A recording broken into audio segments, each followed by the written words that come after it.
आज अण्णांनी असं का पाऊल उचललं? अत्यंत बिकट परिस्थितीत अगदी नेटाने आणि हिमतीने आपल्या संसाराचा हा पसारा अण्णांनी मोठ्या कष्टाने सावरला होता.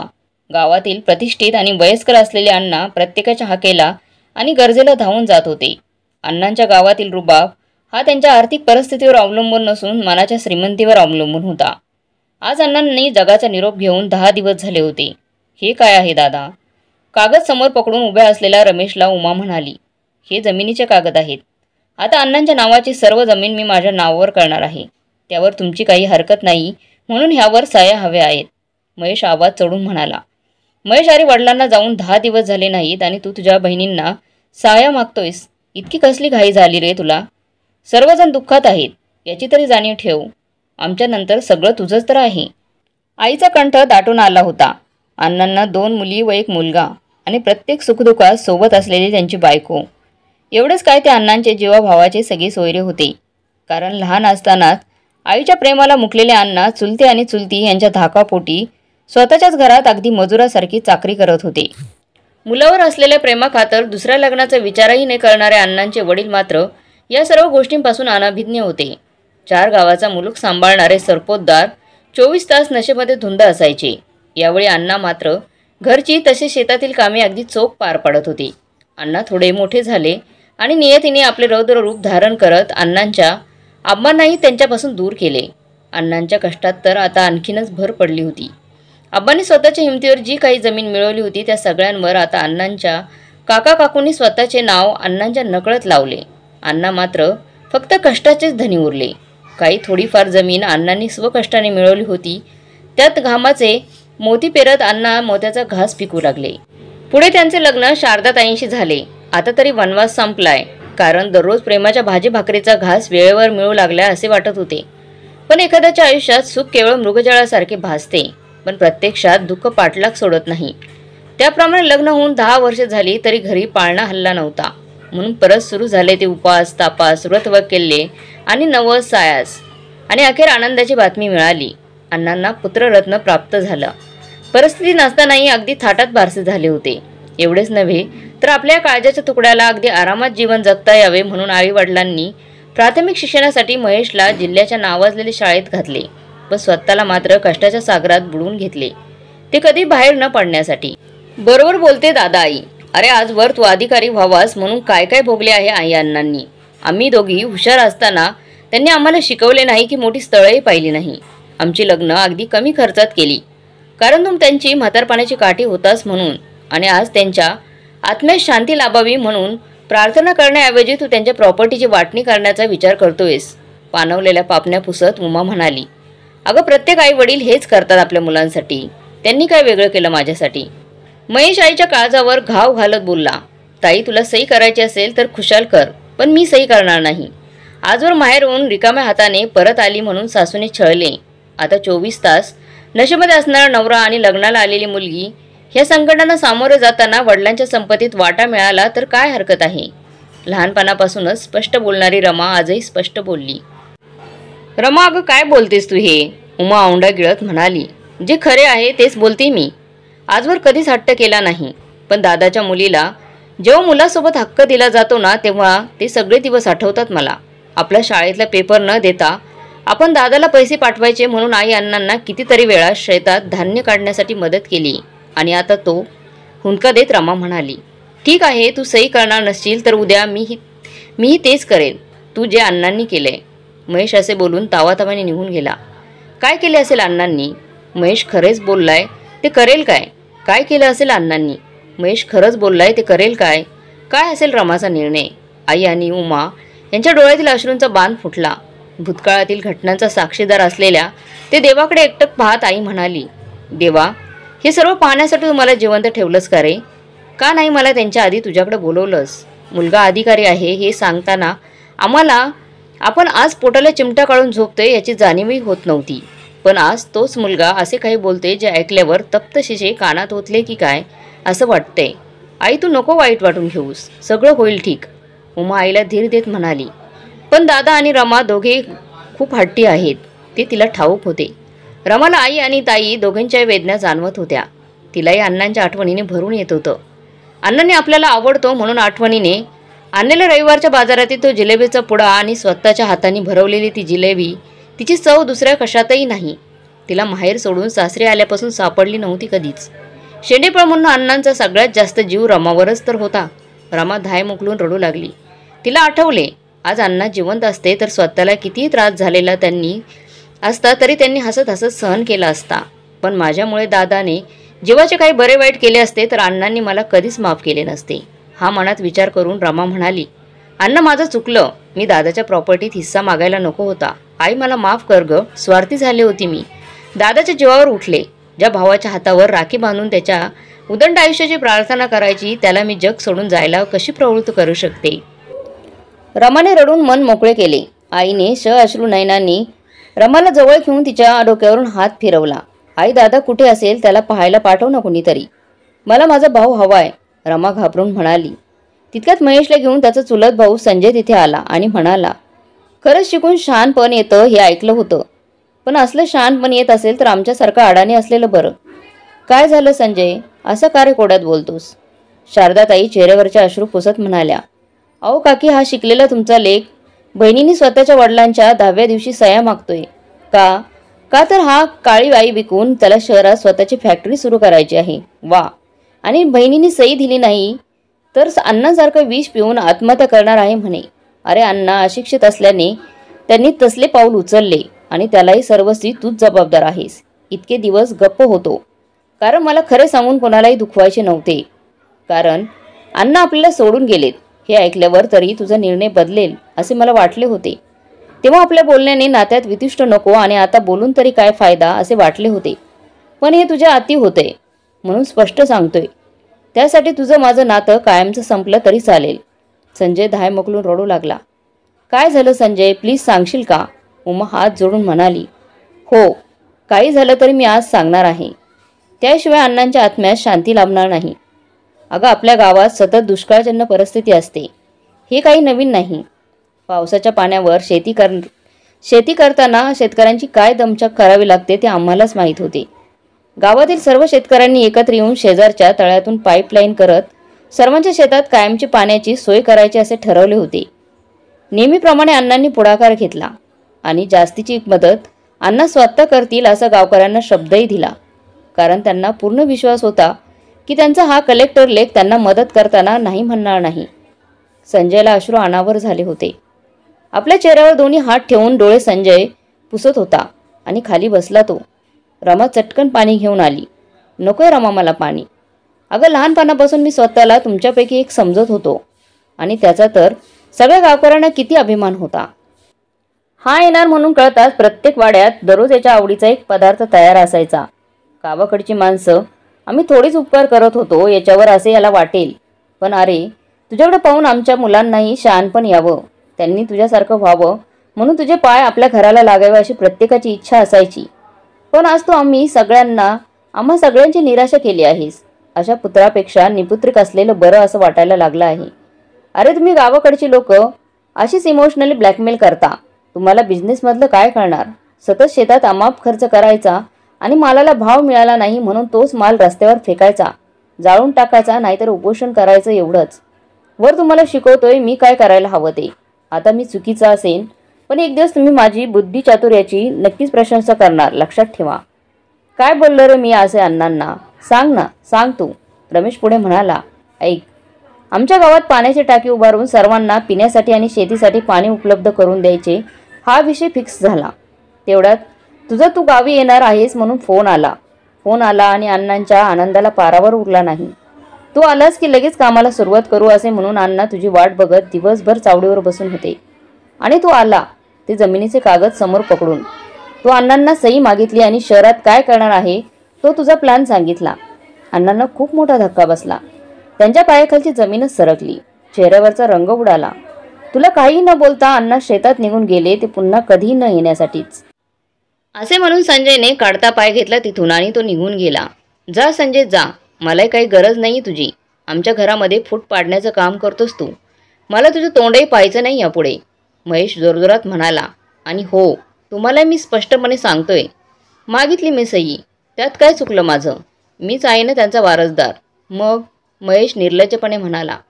अरे महेश, आई मानत होते रे तुझे अण्णा त्या जमिनीला. त्यांची आईच तू त्यांच्यापासून दूर करायला निघालास का रे? तरी मला सतत वाटायचे हे असे काही करणार नाहीत. दुःख त्यांनी अगदी जन्मापासून भोगले. प्रत्येक परिस्थितीला धैर्याने तोंड दिले. पण आता खरंच सुख भोगायचं सोडून त्यांनी मलाच का सोडले? खूप चुकीचं वागलास तू महेश, खूप चुकीचं. स्वाभिमान दुखवलास तू अण्णांचा. आई हुंदके देत म्हणाली. आई तू तरी मला समजून घे ना प्लीज. जशी अण्णांना गावात प्रतिष्ठा आहे तशीच मला शहरात आहे. मी माझ्या मुलांच्या भविष्यासाठी ही फॅक्टरी बनवतोय आणि त्यासाठी मला मोठी रक्कम लागतीये. स्वकष्टाने मी जमीन विकत घेतली आहे. आता फॅक्टरीच्या बांधकामासाठी गावाकडची माझ्या हक्काची जमीन विकायची ठरवली तर अण्णांनी एवढे मोठे पाऊल उचलायची काय गरज नव्हती असं मला वाटतंय. आणि सतत माझ्या शिक्षणासाठी तुम्ही फार कष्ट घेतले असे तुम्हाला वाटत असेल तर नाण्याची एकच बाजू तुम्हाला माहीत आहे. तुम्ही हॉस्टेलची फीस कधीच वेळेवर पाठवली नसल्यामुळे 2-2 दिवस मीही उपाशी राहून कसा अभ्यास केलाय ते माझे मलाच ठाऊक आहे. मीही गरिबीचे खूप चटके सोसले आहेत. म्हणूनच माझ्या मुलांना मला कोणताही त्रास होऊ द्यायचा नाही. मला उद्या सह्या हव्या आहेत असं म्हणून महेश बाहेर गेला. वातावरणात नीरव शांतता पसरली होती. कसेबसे 2 घास खाऊन सगळेजण झोपायला गेले. उमा अजूनही तिच्याच विचारचक्रात हरवली होती. काय गो उमा, कसला विचार करतेस? आई म्हणाली. रात्रभर उमा आणि आई दोघींच्या डोळ्याला डोळा लागला नव्हता. उद्या सह्या देऊन टाकू दादाला. काय हवे ते करू दे त्याला. या सगळ्या देवासारखे माझे अण्णा मात्र मला सोडून गेले.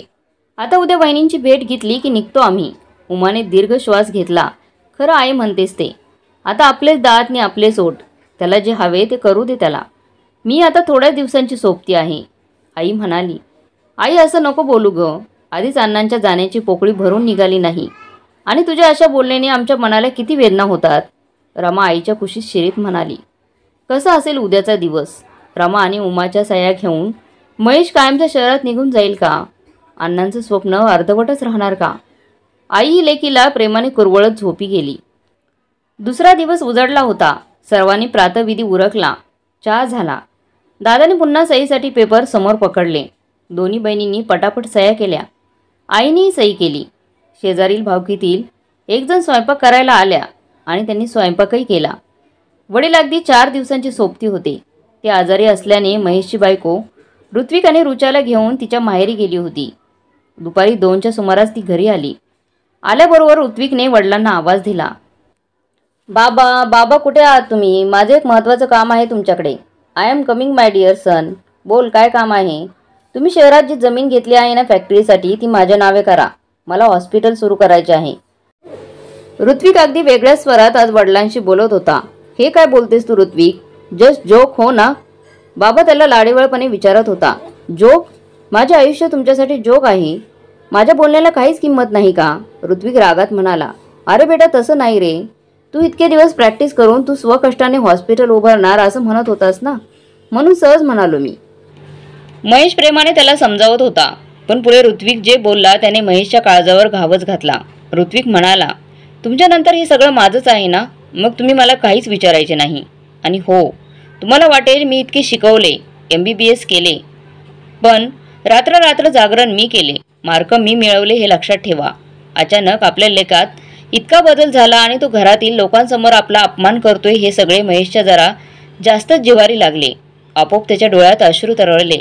महेशच्या आईला आणि दोन्ही बहिणींना मात्र महेशसाठी वाईट वाटत होतं. पण बाप लेकामध्ये आपण काय बोलायचे म्हणून त्या तिघी गप्प होत्या. हे बेटा असं नको बोलू ना. हे सगळे मी तुझ्या आणि दीदीच्या उज्ज्वल भविष्यासाठीच तर करतोय. महेश मुलाच्या खांद्यावर हात ठेवून म्हणाला. ऋत्विकने तो हात बाजूला केला. तेवढ्यात मुलगी म्हणाली. बाबा. महेशच्या जीवात जीव आला. त्याला अशी जाणीव झाली की नक्कीच रुचाला दादाचे हे बोलणे आवडले नाही आणि म्हणूनच मला आधार देण्यासाठी ती मला आवाज देते. बोल रुचा, तुला दादाचे बोलणं आवडलं नाही ना, आणि म्हणूनच तू त्याला समजावण्यासाठी मला गप्प राहायला सांगतेस हो ना? मुलीजवळ जाऊन तिच्या डोक्यावर हात ठेवून महेश म्हणाला. असे काही नाही बाबा. बघू ते जमिनीचे कागद इकडे. सगळे मला माझ्या नावाने हवेत. परत दादा बदलला तर मी काय करणार ना? लहानपणापासूनच तुम्ही सगळं सेम दिलत ना आम्हाला, मग आताही तेच करा. त्याशिवाय मी अन्नाचा एक घासही घेणार नाही, रुचाई हट्टाने म्हणाली. रुचाई आज किती वेगळी वागते आहे. मनात विचार करून महेशने अश्रू पुसले. तरी लेकीला प्रेमाने समजावं तो तिच्या जवळ जात म्हणाला. ए चिमणाबाई, अगं तू तर नेहमी म्हणते ना मला काही नको. बाबा तुम्हीच माझे गॉड गिफ्ट आहात म्हणून. मग आज असे का बोलतेस? चुकीचं तर बोलत नाही ना मी? मग झाले तर तुम्ही जोपर्यंत ही सगळी शेती माझ्या नावावर करत नाही तोपर्यंत मी अन्नाचा कणही खाणार नाही. रुचाई दादाचीच सख्खी बहीण हट्टाला पेटल्यासारखी म्हणाली, नाही पिल्लू, असं नको बोलू. हे बघ, मी 2 तासात सगळी मी तुझ्या नावाने करतो. आत्ताच जाऊन वकिलांना घेऊन येतो. पण आज मला खूप वाईट वाटले. आयुष्यभर मी मुलांना मोठे करण्याचा विचार केला, पण काय माहीत तीच ही मुलं माझ्याशी असे वागतील म्हणून. मला आता समजले, माझ्या असण्याने किंवा नसण्याने त्यांना काहीच फरक पडत नाही. त्यांच्या आयुष्यात माझी काहीच किंमत नाही. महेश डोळ्यातून ओघळणाऱ्या अश्रूंना थांबवू शकला नाही. अहो, निघालात कुठे? थांबा जरा. महेशची पत्नी रेवा म्हणाली, मला पूर्ण खात्री होती की तू आपल्या मुलांना समजावून सांगशील ते. महेश पत्नीला मिठीत घेत म्हणाला, सरपोतदार घराण्याचं रक्त आहे ते. मी समजावून सांगितलं की लगेच थोडीच ऐकणार. रेवा म्हणाली, मग का थांबवलंस मला? महेश स्वतःला सावरत म्हणाला, वास्तविक जग पाहण्यासाठी. रेवा म्हणाली, म्हणजे काय? अहो, ज्या आईवडिलांनी तुम्हाला आजवर कधीही मदत मागितली की आपण आपल्या मुलांसाठी काय केले हे एका शब्दानेही बोलून दाखवले नाही, त्यांना जेव्हा समजते की तो मुलगा फक्त त्यांच्या मुलांचा विचार करतोय आणि वृद्ध आईवडिलांचं काय, त्यांना कोणी आधार द्यायचा हे त्याच्या लक्षातही नाही, तेव्हा त्यांना किती मोठा धक्का बसला असेल. तुम्हाला आता किती वेदना होत आहेत त्याहून कैक पटीने जास्त अण्णांना झाल्या असतील. कारण मुलांनी केवळ घरच्यांसमोर तुम्हाला दुखावले. तुम्ही तर अण्णांना संपूर्ण गावासमोर हातबल केलेत. आता तरी स्वतःची चूक मान्य करा. रेवाचा कंठ दाटून आला होता. महेशलाही आपण चुकलो याची जाणीव झाली. तो आईच्या मिठीत जाऊन आईची माफी मागू लागला. आई, मला माफ कर गं. मी चुकलो. माझ्यामुळे माझे अण्णा गेले. हे जग सोडून गेलेत माझ्यामुळे. आई आणि महेश दोघांच्याही डोळ्यातून अश्रू वाहू लागले. तितक्यात ऋत्विक म्हणाला, नाही बाबा, आजोबांनी तुमच्यामुळे विषारी औषध नाही घेतलं. काय खरं सांगतोस ऋत्विक तू? महेश साशंक नजरेने म्हणाला, हो बाबा, अगदी खरं. ज्योतिरामजी, तुम्हीच सांगा त्या दिवशी काय झालं ते. ऋत्विक म्हणाला, ज्योतिराम म्हणाला की त्या दिवशी तुम्ही शेत विकायचे ठरवले हे ऐकून अण्णा उदास झाले होते. ते शेतात आले. शेतात पाणी नसल्यामुळे ते दररोज घरच्या फवारण्याच्या ड्रोनमध्ये पाणी घेऊन यायचे आणि त्या दिवशी ते घाईने पाणी घेऊन आलेच नाहीत. पण टेन्शनमध्ये दारू पिऊन आले होते. नेहमीच्या सवयीप्रमाणे पाणी समजून ते फवारण्याच्या ड्रममधील औषध प्याले ते. मी नुकताच तिथे आलो होतो तेव्हा मलाही म्हणाले, पाण्याचा घाण वास येतोय. मी थोडे जवळून पाहिल्यानंतर मलाही वास येऊ लागला. मी खूप घाबरलो होतो. मलाही काही सुचत नव्हते तेव्हा. अण्णा म्हणाले, अरे आज मी घरून पाण्याचा ड्रम आणलाच नव्हता. इथल्या ड्रममध्ये फवारायचं औषध होतं आणि तेच ड्रममधील पाणी मी पिलो आहे. मला दवाखान्यात घेऊन चल. माझ्या महेशला फोन कर. आणि लगेच मी तुम्हाला फोन केला. तरी आपण अण्णांसारख्या देव माणसाला वाचवू शकलो नाहीत. हंबरडा फोडत ज्योतिराम रडू लागला. महेशलाही रडू कोसळले. आज सत्य कळाल्यावर जी सल महेशच्या मनात आयुष्यभरासाठी राहिली असती ती दूर झाल्याचं समाधान वाटले. मुलांनी बाबांना मिठी मारली. खूप दृष्ट आहे ना तुमचा बाबा, म्हणून तुम्ही त्याच्याशी असं वागताय. महेश म्हणाला, नाही बाबा, तुम्ही खूप चांगले आहात. पण मुलांच्या भविष्याच्या चिंतेत तुम्ही जे वागलात ते चुकीचं आहे. त्यात तुम्ही कोणाचं ऐकतही नव्हतात. म्हणून आम्ही हे नाटक केलं. ऋत्विक म्हणाला, नाटक? कसलं नाटक? महेश म्हणाला, सर्व काही आमच्या नावावर आहे हे नाटक. ऋत्विक म्हणाला, हो बाबा, आजवर तुम्ही आम्हाला खूप काही दिलं. पण आज आम्ही जे मागतोय ते तुम्ही आम्हाला दिले तर आयुष्यभर आम्ही समाधानी जीवन जगू. ऋचा म्हणाली. महेश मुलांना म्हणाला, हे सगळे तुमचेच तर आहे. अजून काय हवंय तुम्हाला? आमच्या बाबांचा हा हात आशीर्वाद देण्यासाठी सदैव आमच्या डोक्यावर हवा आहे. कारण आजोबांची गावात पाण्याची सोय करण्याची इच्छा आता आम्ही पूर्ण करणार आहोत. आणि हो बाबा, ती शहरातली जागा नकोय मला. तिथे तुम्ही रमा आत्यासाठी एखादा बिझनेस सुरू करून दिला तर त्यांच्या उत्पन्नाची आणि मुलांच्या शिक्षणाची सोय होईल. ऋत्विक म्हणाला, आणि हो बाबा, ही जमीन तुम्ही अजिबात विकायची नाही. मी आणि गौरव, उमा आत्याचा मुलगा, लग्नानंतर इथेच राहणार आहोत आजीसोबत. गौरव, बोल ना तू पण. ऋचा म्हणाली, हो मामा, माझे आणि ऋचाचे एकमेकांवर प्रेम आहे. आम्ही दोघे मिळून लवकरच इथे एक प्रोजेक्ट लॉन्च करतोय. गौरव म्हणाला. हे ऐकल्यावर सगळ्यांच्या चेहऱ्यावरून आनंद ओसंडून वाहत होता. प्रत्येक घरात वाटणी होताना भावनांना ठेस पोहोचतेच, पण या मुलांनी सगळ्यांची वाटणी केली. जोडण्याचे काम करत ही अनोखी शारदाताई, महेश आणि उपस्थितीत सर्वांना मुलांचे कौतुक वाटले. मित्रांनो, अशा प्रकारे मुलांनी आपल्याच वडिलांना धडा शिकवण्यासाठी प्लॅन बनवला आणि वडिलांना चांगल्याच प्रकारे धडा शिकवला आणि त्यांचे डोळे उघडले. मित्रांनो, मुलांनी बनवलेला हा प्लॅन तुम्हाला कसा वाटला कमेंट बॉक्समध्ये नक्की कळवा. आणि ही कथा चांगली वाटली तर लाईक शेअर सबस्क्राईब नक्की करा.